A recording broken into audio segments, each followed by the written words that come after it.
Hello everyone. Welcome है आपका Bihar BPSC Bihar special 2 में। 2 इसलिए कह रहा हूँ कि लेक्चर 1 हमने रिवर सिस्टम के ऊपर ऑलरेडी अपलोड कर दिया, जिसमें हमने ट्राइब्स के बारे में बताया, मिनरल्स के बारे में बताया। जो भी मैं ये कोर्स करा रहा हूँ, जो भी मैं आपको पढ़ा रहा हूँ, मैं उतना ही बता रहा हूँ जितना एग्जाम पॉइंट से रिलेवेंट है। कुछ एक्स्ट्रा फैक्ट नहीं डाल रहा हूँ ऊपर आपके ऊपर, सो डैट कि आप परेशान हो जाए, क्योंकि नोट्स तो हर जगह मिल रहा है, लेकिन पढ़ो उतना जितना एग्जाम के लिए काम आए। ठीक है, पहला देखते हैं 70 BPSC complete Bihar modern history का पहला लेक्चर है ये। यूरोपियन कैसे कैसे इंडिया में आए, तो पहले बिहार के बारे में देखते हैं, उससे पहले इंडिया में देख लेते हैं। तो इंडिया में देखो, पोर्तुगीज आए पहले, उसके बाद डच आए, इंग्लिश आए, फिर डेन्स आए, फिर फ्रेंच आए। तो देखो फ्रांस जो है ना वो सबसे बाद में आया, तो ये ध्यान पे जरूर रखना है आपको। ठीक है, उसके बाद पोर्तुगीज के बाद डच आए, इंग्लिश, डेन्स आए। तो ऐसे याद रखोगे तो आपको डेफिनेटली पूछ सकता है, दोनों रिस्पेक्ट में, इंडिया के रिस्पेक्ट में भी, बिहार के रिस्पेक्ट में। बिहार में देखो सबसे पहले पोर्तुगीज आए, फिर इंग्लिश आए, फिर डच आए, फिर डेन्स आए। तो पोर्तुगीज दोनों जगह पहले आए। तो पोर्तुगीज जब आए बिहार में, तो उन्होंने देखो, Bengal was the part of Bihar at that time. ठीक है, तो उस समय फर्स्ट चर्च उन्होंने ओपन किया, बंडेल चर्च करके, तो ये आप याद रख सकते हो। इंग्लिश क्या किए ना, वो पहले आलमगंज जो कि पटना में है, वहाँ पे 1620 में एक फैक्ट्री खोला उन्होंने, लेकिन वो बंद कर दिए 1621 में। ठीक है, फिर बाद में ओपन कर दिए 1651 में, जो कि आज के डेट में प्रिंटिंग प्रेस है गुलजार बाग में, जो उनका फैक्ट्री हुआ करता था। ठीक है, नेक्स्ट है डच जो है ना, 1632 में। बीपीएससी बहुत बार पूछेगा डच कब इंडिया में, बिहार में आया। ठीक है, तो डच बिहार में 1632 में फैक्ट्री खोले पटना में, जो अब पटना कॉलेज के नाम से जाना जाता है। ठीक है, जिस जगह पे खोले थे, जिस बिल्डिंग में खोले थे। डेन्स जब आए थे 1774 में, तो फैक्ट्री खोले थे नेपाली कोठी इन पटना। तो नेपाली कोठी नेपाल में नहीं, पटना में। ठीक है, थोड़ा देख लेते। देखो ये हैंड रिटेन नोट्स, आपको नीचे भी हैंड रिटेन नोट्स मिलेगा, डोंट वरी अबाउट दैट, लेकिन बीच में मैंने कुछ कुछ फैक्ट्स भी डाले जो रिटर्न फॉर्मेट में। ठीक है, देखो ब्रिटिश इंडियन कंपनी इन बिहार। तो सबसे पहला बात देखो, मेन थीम क्या है ना, कि बिहार में बैटल ऑफ बक्सर हुआ था। ये अपने लिए इंपॉर्टेंट है। मैं modern history, Indian modern history का चीज़ें ज़्यादा नहीं बताऊंगा इसमें, मैं बिहार इस पर्सपेक्टिव से बताऊंगा। ठीक है, क्योंकि बिहार में कंटेंट कम है, बिहार स्पेशल का, बिहार मॉडर्न हिस्ट्री का कंटेंट जो भी यूट्यूब पे कम है। ठीक है, देखो बैटल ऑफ बक्सर कब हुआ, 22 अक्टूबर 1764 में। किसके बीच में ये वॉर हुआ, तो British force under Hector Munro, बिल्कुल नाम याद रखना है, और कंबाइंड फोर्स ऑफ मुगल्स, कौन कौन, शाह आलम II जो दिल्ली में बैठते थे, मीर कासिम जो नवाब ऑफ अवध थे, और सुजाउद्दौला जो नवाब ऑफ बंगाल थे। इन तीनों, ये तीनों मिलके किए थे, किसके विरुद्ध, हेक्टर मुनरो के विरुद्ध। ठीक है, अब किसी भी बैटल के बाद ना ट्रीटी साइन होता है, ट्रीटी ऑफ इलाहाबाद हुआ। तो treaty of Allahabad the outcome of battle of Buxar. तो इसमें क्या हुआ, दीवानी राइट्स दिया गया बंगाल और बिहार को। तो बिहार है इंपॉर्टेंट है। One of the Mughal ruler Shah Alam II जो दिल्ली में बैठते थे, एंड सेकेंड सुजाउद्दौला। ठीक है, अब देखो, for the exercise of Diwani function the company appointed 2 deputy Diwan, 2 deputy Diwan को अपॉइंट किया गया, मोहम्मद रेजा खान को बंगाल के लिए और राजा सिताब रॉय को बिहार के लिए। तो राजा सिताब रॉय आपको याद पे रखना है, बिहार पर्सपेक्टिव से आपसे पूछ सकता है, what was the outcome of the treaty of Allahabad. Raja Sitab Roy of Bihar was appointed as a deputy Diwan. ठीक है, दीवान नहीं, डिप्टी दीवान। दीवान मतलब जो भी टैक्स वगैरह लेते थे। ठीक है, रेवेन्यू काउंसिल ऑफ पटना जो था ना, वो कॉन्स्टिट्यूटेड हुआ 1770 में। तो मतलब ट्रीटी ऑफ इलाहाबाद कब हुआ, ट्रीटी ऑफ इलाहाबाद 1765 में हुआ। 1764 में वॉर ही हुआ था, बैटल ऑफ बक्सर। ठीक है, तो रेवेन्यू काउंसिल ऑफ पटना कब स्टैब्लिश हुआ, 1770 में। ये याद रखना है आपको, which was replace by position name revenue chief of Bihar in 1781। उसको बाद में नेम चेंज करके रख दिया गया रेवेन्यू चीफ ऑफ बिहार 1781 में, 1781 में। ठीक है, वॉरेन हेस्टिंग जो थे ना, गवर्नर जनरल ऑफ इंडिया थे, 1783 में इन्होंने ऑर्डर किया कि डोम शेप बनाओ ग्रेनरी के लिए, जिसको हम आज के डेट में गोलघर बोलते हैं, पटना का गोलघर। तो पटना का गोलघर का जो बना ना, उसका ऑर्डर कौन दिया था, वॉरेन हेस्टिंग दिए थे। ठीक है, लेकिन उसको कंप्लीट कौन किए थे, उसको कंप्लीट किए थे जॉन गास्टिंग, कंप्लीट किए थे कब, 1786 में। तो सब कोई गए होंगे गोलघर, तो समझ जाओ गोलघर किसके लिए बनाया गया था, ग्रेनरी के लिए, मतलब जो भी अनाज होगा उसको जमा करने के लिए। ठीक है, लॉर्ड कॉर्नवालिस का नाम आता है। तो ये इन्होंने क्या किया था, परमानेंट सेटलमेंट स्टार्ट किया था बंगाल, उड़ीसा और मद्रास में। ठीक है, तो बंगाल उड़ीसा जैसे हो गया, तो इसमें क्या है कि 1/10/11 ब्रिटिश के लिए, मतलब जो भी हुकूमत राज कर रहे थे, 10/11वां हिस्सा, और 1/11 जो है ना जमींदार के लिए। इन दोनों को जोड़ोगे तो 1 आ जाता है, 1 इज कंप्लीट। ठीक है, मतलब समझो 10 भाग, मतलब 10 भाग उनको दे दिया जाता था। अब क्या ही लोग खाएंगे, क्या ही बचेंगे। ठीक है, 1857 का रिवोल्ट कहाँ से स्टार्ट हुआ, तो देवघर का एक जगह है, उसमें एक विलेज है रोहनी, उस समय बिहार में आता था, ये झारखंड में अभी है।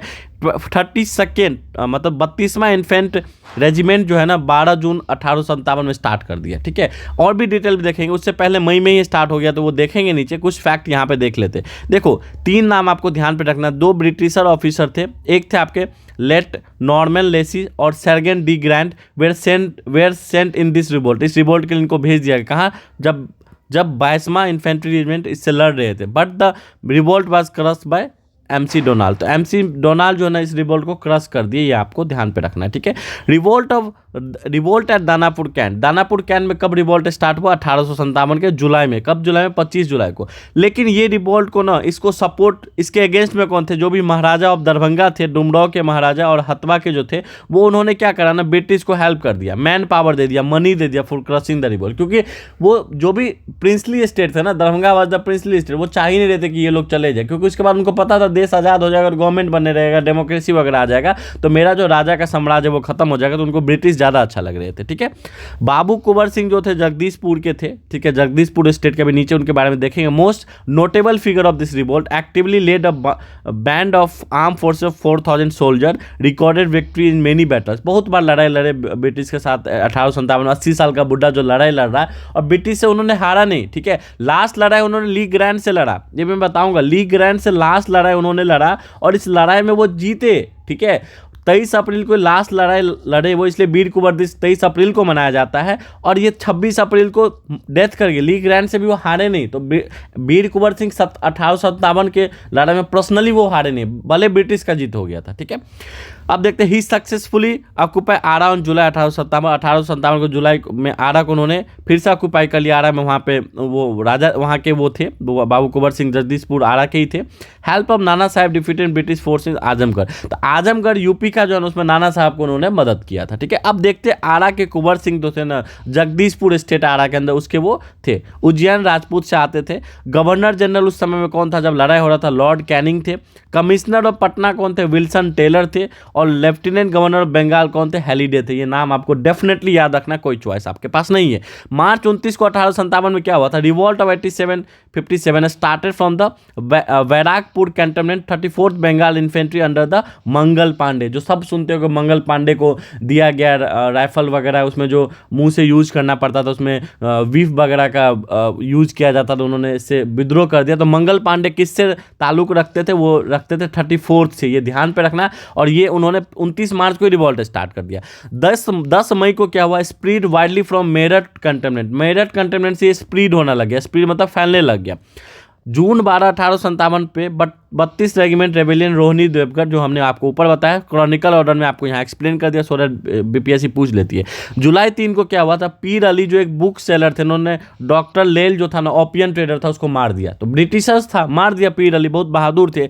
7 जुलाई को उनको फांसी दे दिया गया। ठीक है, 23 अप्रैल 1858 अगले साल Kunwar Singh defeated British army captain Lee Grant. तो आपसे पूछ सकता है कि वीर कुंवर सिंह सबसे अपनी आखिरी लड़ाई किससे लड़े? तो कैप्टन ली ग्रांट से लड़े। ठीक है, badly injured and die on April 26 1858। ठीक है, कुंवर सिंह डे इसी दिन को मनाया जाता है 23 अप्रैल को, क्योंकि उस दिन वो लास्ट लड़ाई लड़े थे।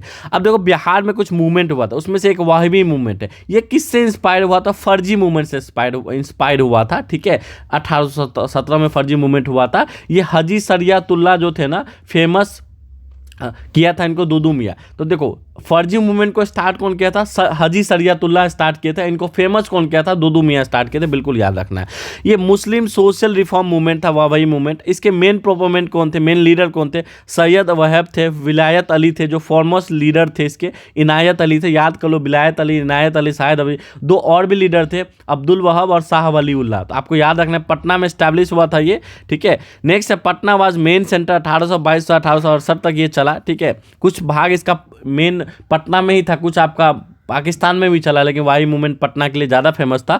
फॉलोअर्स कॉल देम सब अल हदीद। तो इसके जो फॉलोअर थे वही मूवमेंट को अल हदीद कहलाते थे। ये पूछेगा आपसे। फेमस बुक सीरत मुस्तकम बाय मौलवी मोहम्मद इस्माइल और मौलवी हया, इसको इस बुक में इसके बारे में मेंशन किए। ठीक है, लॉर्ड मायो के बारे में पढ़ते हैं। ये एक इंडिया के वायसराय थे। ठीक है, वायसराय थे, गवर्नर जनरल को ही बाद में वायसराय कर दिया। 1858 एक्ट के बाद जो गवर्नर जनरल थे वो वायसराय कहलाने लगे। ठीक है, तो 1858 के बाद जो भी आपके बने ना, तो वो वारेन हेस्टिंग जो थे पहला गवर्नर जनरल थे आई गेस, ठीक है। तो लॉर्ड मायो आपके वायसराय थे 1869 से 1872 से। इनका नाम क्यों ध्यान पे रखना है कि only viceroy to be killed in India, पहला वायसराय तो इंडिया में मार दिए गए थे, ठीक है। इनको कौन मारा था? शेर अली अफरीदी ने मारा था। एस्टैब्लिश इन्होंने क्या करा था? स्टैटिकल सोसाइटी ऑफ इंडिया इन्होंने एस्टैब्लिश किया था। अगर मैं आपसे पूछ लूं कि आईएनसी जब बना था, इंडियन नेशनल कांग्रेस 1885 में, उस समय में इंडिया के कौन थे गवर्नर, मतलब वायसराय? तो वो थे डफरिन। तो लॉर्ड डफरिन से ध्यान पे रखना, डफर थे वो, ऐसे याद रख सकते हो डफरिन से, ठीक है। तो याद रखना, डेफिनेटली आपसे ये पता होना चाहिए सब चीज़ें, सब कुछ नहीं पता होना, लेकिन जो पता होना परफेक्ट पता होना चाहिए इस 70th बीपीएससी में, क्योंकि आप एलिमिनेट कर पाओगे, ये मेरा मानना है। 69th में ऐसा दिखा था, ठीक है। दो एकेडमी देखो, दोनों दरभंगा में स्टैब्लिश हुआ था, एक सरस्वती एकेडमी, एक बॉयज एसोसिएशन। सरस्वती एकेडमी 1901 में स्टैब्लिश हुआ था, जनवरी 1 जनवरी को कमलेश्वरी चरण सिन्हा जो थे इसको स्टैब्लिश किए थे, ठीक है। बॉयज एसोसिएशन क्या हुआ था? 1909 में मार्च 3 को स्टैब्लिश हुआ था। ये एसोसिएशन ऑफ यूथ थे, मतलब जो यूथ है, यंग जनरेशन, उसका यूथ था, उसका एसोसिएशन था ये। Establish in the grounds of Darbhanga, ठीक है, राज, ठीक है। दरभंगा राज जो है ना, दरभंगा का जो ग्राउंड है दरभंगा महाराज का, वहाँ पे ये स्टैब्लिश हुआ था। सूर्यदेव नारायण वर्मा इसको स्टैब्लिश किए थे। कमलेश्वरी चरण सिन्हा जो वहाँ पे सरस्वती एकेडमी के भी जो बनाया था उन्होंने, ये दोनों इसमें थे। मतलब एक ऐसा याद रखना कि कमलेश्वरी चरण सिंह जो है ना, दोनों में इन्वॉल्वमेंट था, ठीक है। इसमें भी था और इसमें भी था, ठीक है। नेक्स्ट देखो, पार्टीशन ऑफ बंगाल। बंगाल का पार्टीशन जो किया गया ना, बोला गया, ब्रिटिश ने बोला क्या कि हम एडमिनिस्ट्रेटिव पर्पस के लिए डिवाइड करें, क्योंकि बंगाल बहुत बड़ा था उस समय का। बंगाल आप देखो असम वगैरह सब आ जाता था, ठीक है।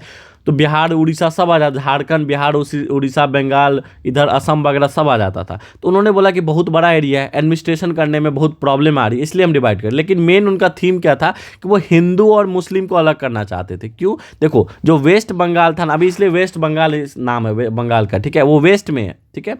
नॉर्थ ईस्ट के हिसाब से वो वेस्ट में, ठीक है। वहाँ पे हिंदू मेजोरिटी था और ईस्ट बंगाल में मुस्लिम मेजोरिटी था, इसलिए उसको अलग करना पड़ा, ठीक है। वो इसलिए अलग करना चाह रहे थे, हिंदू मुस्लिम यूनिटी को डिवाइड करना चाह रहे थे। अनाउंस कब हुआ पार्टीशन ऑफ बंगाल? 19 जुलाई 1905 को अनाउंस हुआ। इंप्लीमेंट कब हो गया? 16 अक्टूबर 1905 में। ये डेट बिल्कुल याद रखना, ठीक है। उस समय वायसराय कौन थे जब पार्टीशन ऑफ बंगाल स्टार्ट हुआ? Lord Curzon. और सेक्रेटरी ऑफ स्टेट कौन थे? हर्बर्ट रिडली थे। अब एक बात बताओ, जब 1911 में पार्टीशन ऑफ बंगाल को विड्रॉ किया गया, उस समय वायसराय कौन थे? वो हार्डिंग टू थे, ठीक है। हार्डिंग टू थे जो उस समय वायसराय थे जब विड्रॉ किया गया पार्टीशन ऑफ बंगाल को। ये भी आपको साथ ही साथ याद रखना है, ठीक है। आई गेस इस समय हार्डिंग थे, ये ध्यान पे रखना है, ठीक है। हार्डिंग याद रखना। नेक्स्ट है रक्षाबंधन मनाया गया 16 अक्टूबर को। देखो 16 अक्टूबर को 1905 को इम्प्लीमेंट कर दिया गया और 16 अक्टूबर को दरभंगा में, इंडिया में बहुत ज़्यादा जगह बनाया गया, दरभंगा में भी रक्षाबंधन बनाया गया with the inspiration of Satish Chandra Chakravarti. Assistant head master थे सरस्वती एकेडमी, जो ऊपर हमने पढ़ा था, ठीक है। कमलेश्वर चरण सिंह जो बनाए थे, ठीक है। तो इनके द्वारा, इनके इंस्पायरेशन से 16 अक्टूबर में रक्षाबंधन बनाया जाए, हिंदू मुस्लिम का यूनिटी किया गया। एस.एन. बनर्जी का नाम ध्यान पर रखना, क्योंकि मुंगेर आए थे 1906 में। इंप्रेसिव स्पीच ऑन स्वदेशी मूवमेंट। तो स्वदेशी मूवमेंट जब स्टार्ट हुआ था, बाइकआउट मूवमेंट, स्वदेशी बाइकआउट कब स्टार्ट हुआ था? पार्टीशन ऑफ बंगाल के टाइम में स्वदेशी का बात हुआ, जो हम अपना यूज करेंगे, ब्रिटिश को इकोनॉमिकली वॉर करेंगे, ठीक है, सो डैट कि उनका जो इकोनॉमिकली स्ट्रांग हो रहे हैं उसको उस पर वॉर करेंगे, हम उनका सामान ही नहीं खरीदेंगे। तो ये सब कब हुआ था? पार्टीशन ऑफ बंगाल के टाइम में। उस समय एस.एन. बनर्जी आए थे बिहार, ठीक है, मुंगेर आए थे। अब देखो, बिहार स्टूडेंट कॉन्फ्रेंस 1906 में बना। इसको कौन हेड कर रहे थे? राजेंद्र प्रसाद, बिहार के थे। अदर कौन कौन था? एस.एन. सिन्हा थे और महेश नारायण थे, ठीक है। एस.एन. सिन्हा, महेश नारायण का आगे भी हम बताएंगे। एस.एन. सिन्हा जो थे ना, बिहारी टाइम्स निकाले 1894 में। बाद में उनको इसके बिहारी नाम से फेमस हुआ ये एडिटर। इसके एडिटर कौन थे? महेश नारायण थे। मतलब इसमें जो लिखते थे पेपर में, बिहारी टाइम्स एक न्यूज़पेपर था, बाद में उसका नाम बिहारी कर दिया गया 1906-07 में।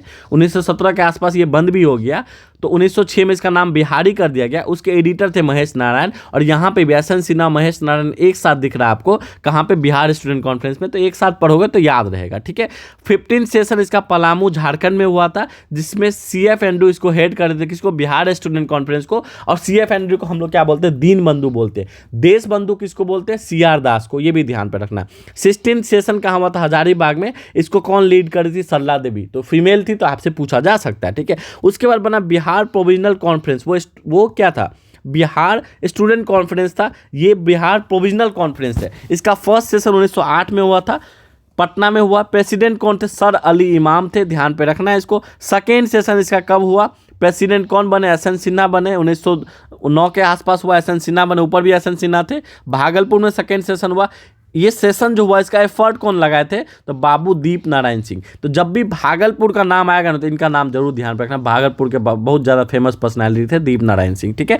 नेक्स्ट है बिहार प्रोविजनल कांग्रेस कमेटी। देखो नाम कंफ्यूजन है, पढ़ोगे तभी याद आएगा। 1908 में स्टैब्लिश हुआ, सोनपुर में, हेडक्वार्टर इसका पटना में था। इसके फाउंडर थे मजरूल हक, बहुत फेमस नाम है, हसन इमाम, एस.एन. सिन्हा, दीप नारायण सिंह, वही भागलपुर वाले ऊपर जो पढ़ा, सरफराज हुसैन, याद रखना है। नेक्स्ट देखते हैं बिहार यूनिवर्सिटी बिल। देखो सर शंकरन नायर जो थे ना, एजुकेशन मेंबर थे उस समय में, प्रेजेंटेड के बिल, कौन सा बिल प्रेजेंट किए, पटना यूनिवर्सिटी बिल। कहाँ पे, सेंट्रल लेजिस्लेटिव काउंसिल में बिल पेश किया सितंबर 1916 में। इसको अपोज कौन किया, बिहार प्रोविजनल कॉन्फ्रेंस अपोज किया, जो हमने ऊपर पढ़ा, which was held at Bankipur में हुआ। और कुछ न्यूज़पेपर जैसे एक्सप्रेस और बिहारी जो इसको अपोज किए। तो कब बिल आया, कौन बिल पेश किया, कब बिल आया, कौन इसके अपोज में आया, यही तो पूछेगा आपसे, ठीक है। Patna university bill established in 1917। Rajendra Prasad joint secretary of Bihar provisional union had also express his opposition. Opposition दिखाया, क्या कारण था वो नहीं जानना है, अपोजिशन दिखाया, मतलब ये जानना है। अब देखो होम रूल तो बन गया 1916 में, जब तिलक जो थे ना, बाल गंगाधर तिलक, जब जेल से वापस आए 1916 के आसपास, उन्होंने होम रूल स्टार्ट किया। एनी बेसेंट, और आपको ध्यान पे दो नाम याद रखना, एक एनी बेसेंट जो फर्स्ट फीमेल प्रेसिडेंट बनी आईएनसी का, फर्स्ट फीमेल। अगर हम फर्स्ट इंडियन फीमेल बोले तो सरोजनी नायडू होगी, लेकिन फर्स्ट फीमेल बोले तो एनी बेसेंट होगी, क्योंकि वो ब्रिटिशर्स बाहर की थी, ठीक है। एनी बेसेंट ब्रिटिशर नहीं थी, बाहर की थी, ऐसे फॉरनर याद रखो। एनी बेसेंट का नाम याद रखो होम रूल के लिए, उन्होंने होम रूल स्टार्ट किया। और आप दूसरा नाम किसका याद रखो, बीजी तिलक का, मतलब तिलक का, बाल गंगाधर तिलक का। लेकिन जब तिलक का देखोगे होम रूल तो ज़्यादा सक्सेस था देन एनी बेसेंट, ठीक है। लेकिन देखते हैं बिहार में जब होम रूल स्टार्ट हुआ, ठीक है, होम रूल दो लोगों ने स्टार्ट किया, तो एनी बेसेंट, दूसरा तिलक। तो इन दोनों का तो था ही। बिहार में भी जो होम रूल था दिसंबर 16, 1916 में स्टार्ट हुआ। Meeting at Bankipur decided for home rule league, ठीक है। इसके प्रेसिडेंट कौन बने, मजरूल हक। ध्यान पे रखना, मजरूल हक को हम लोग फ़कीर भी बोलते थे, ठीक है। बहुत रईस खानदान से आते थे, तब भी इनका जो सोसाइटी की तरफ जो एक अटैचमेंट था ना, बहुत बड़ी बात है। ये सिकंदर मंजिल में घर में रहते थे। जब चंपारण आए थे ना, जब बिहार के लिए चंपारण जा रहे थे गांधी जी, तो पटना में इन्हीं के घर पे रुके थे, ठीक है, जिसका नाम सिकंदर मंजिल है गेस, ठीक है। वाइस प्रेसिडेंट कौन बने, नवाज सरफराज खान, फुरेंदर नारायण सिन्हा भी थे इसमें, ठीक है। सेक्रेटरी कौन थे, चंद्रवंशी सहाय थे, ठीक है। कम से कम प्रेसिडेंट और वाइस प्रेसिडेंट जरूर याद रखना। Annie Besant travel to Patna 18 April और 25 जुलाई, 2 बार आए थे 1918 में, ये याद रखना है। जब भी ऐसा फेमस पर्सनैलिटी बिहार आया है वो याद रखना है। मीट हसन इमाम एंड एस.एन. सिन्हा, ये दोनों से मिले वो, ठीक है। कहाँ कब आए, किससे मिले, ये बहुत इंपॉर्टेंट है बिहार पर्सपेक्टिव से, ठीक है। जो होम रूल था बिहार वाला, सेंटर उसका पटना बना, ठीक है, पटना उसका सेंटर था। उसके साथ साथ सारण, गया और मुजफ्फरपुर में भी खोला गया। मुजफ्फरपुर जनकधारी प्रसाद उसको लीड कर रहे थे, ठीक है। जो स्वराज कथा था ना, इसके ऊपर स्वराज कथा में इसके बारे में मेंशन किया गया है, बुक रिटेन बाय बाल मुकुंद वाजपेयी। तो ये भी ध्यान पे रखना, कौन बुक किसने लिखा, बहुत इंपॉर्टेंट है, ठीक है। चंपारण सत्याग्रह को डिटेल में देखते हैं, ठीक है। Gandhi ji rich Patna on 10 April 1917, ठीक है। अब देखते हैं गांधी जी जो आए थे ये क्यों आए, ठीक है। गांधी जी को लाने में सबसे बड़ा योगदान किसका था, देखो कांग्रेस सेशन हो रहा था 1916 में, ठीक है, लखनऊ में। ये वो सेशन है जिसमें जो मॉडरेट थे और एक्सट्रीमिस्ट थे, जो गरम दल के नेता थे और जो नरम दल के नेता थे, उनका मिलान हुआ था। उनका स्प्लिट कब हुआ था, सूरत के सेशन 1907 में। 1916 में क्या हुआ था, उन दोनों का मिलान हुआ था, ठीक है। मिलान मतलब यूनिटी हुआ था, क्योंकि ब्रिटिशर्स ने उनको अलग कर दिया था, एक्सट्रीमिस्ट और मॉडरेट को। तो इसी में इनका मिलान होता है। इसी सेशन में राजकुमार शुक्ला आए गांधी जी से मिलने के लिए, ठीक है। Gave a letter to Gandhi ji and सब कुछ उसमें लिखा चंपारण के बारे में, बहुत डिटेल में बता रहा हूँ, स्टोरी में बता रहा हूँ। लेकिन आपको पता होना चाहिए जो लेटर दिया उसको राजकुमार शुक्ला ने नहीं लिखा था, पीर मोहम्मद मुनिस ने उसको लिखा था, जो एक मदरसा के शायद टीचर थे, ठीक है। अब देखो इस समय प्रेसिडेंट कौन थे, जब लखनऊ सेशन हुआ था अंबिका चरण थे, अंबिका चरण मजूदार थे उसके प्रेसिडेंट। जब कांग्रेस सेशन 1916 में हुआ था, लखनऊ में हुआ था, ये 31st सेशन था। बीपीएससी पूछ चुकी है कि जब राजकुमार शुक्ला गांधी जी से मिले थे, कहाँ सेशन हुआ था, लखनऊ में। लेकिन कितनावा सेशन था, 31st सेशन था, ये नहीं पूछिए, तो पूछ सकता है, ठीक है।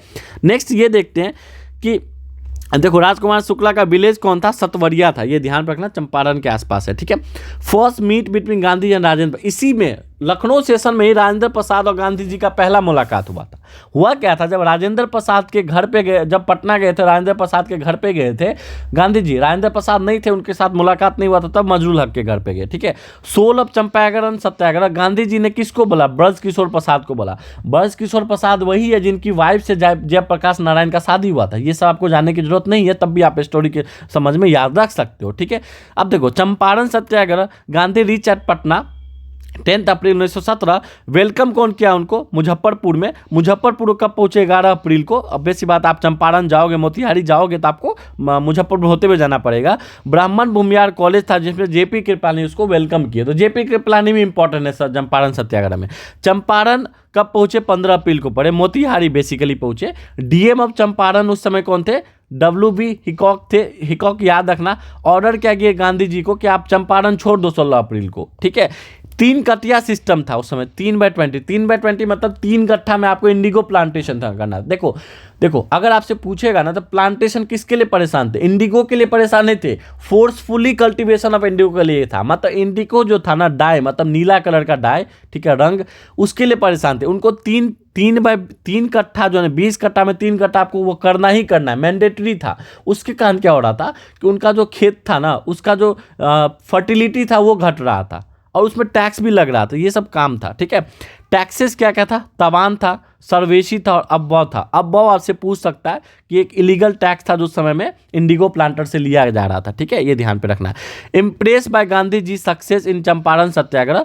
चंपारण सत्याग्रह गांधी जी का सक्सेसफुल था, तो इसके कारण रविन्द्रनाथ टैगोर एड्रेस किए गांधी जी को विद द टाइटल ऑफ महात्मा। तो पूछ सकता कि गांधी जी को रविन्द्रनाथ टैगोर ने महात्मा कब दिया। ठीक है, राजकुमार शुक्ला क्या बोले, उनको बापू बोले गांधी जी को। ठीक है, चंपारण एग्रीगेशन कमेटी बनाया गया, गांधी जी नहीं बनाया तो ब्रिटिशर को कमेटी बनाया गया। इसको अब ये 4 जून 1917 को बना। इसके प्रेसिडेंट कौन थे, FG सलाई थे। ठीक है, और गांधी जी इसके मेंबर थे। ठीक है, 6 मेंबर कमेटी था ये। इन्वेस्टिगेशन स्टार्ट कब हुआ, जुलाई 11 1917 को स्टार्ट हुआ। चंपारण एग्रीगेशन एक्ट बन गया, जब भी बिल से एक्ट ही बनता है ना, 4 मार्च 1918 में। ठीक है, पर्सन कौन कौन इन्वॉल्व थे गांधी जी के साथ चंपारण सत्याग्रह में, वो ध्यान रखना। और ये भी ध्यान रखना कि चंपारण एग्रीगेशन कमेटी बना तो गांधी जी भी उसके मेंबर थे, ये आपके लिए इंपॉर्टेंट है। राजेंद्र प्रसाद थे, AN सिन्हा थे, मजरूल हक थे, राजकुमार शुक्ला थे, नरहरि परेख थे, महादेव देसाई थे, ब्रज किशोर प्रसाद थे, रमुनाई प्रसाद थे, HS पोलक थे। ध्यान रखना ब्रिटिशर नाम है, CF एंड्रू थे जिसको हम लोग दीनबंधु बोलते हैं। JP कृपलानी वही है जो आपको भूमिहार और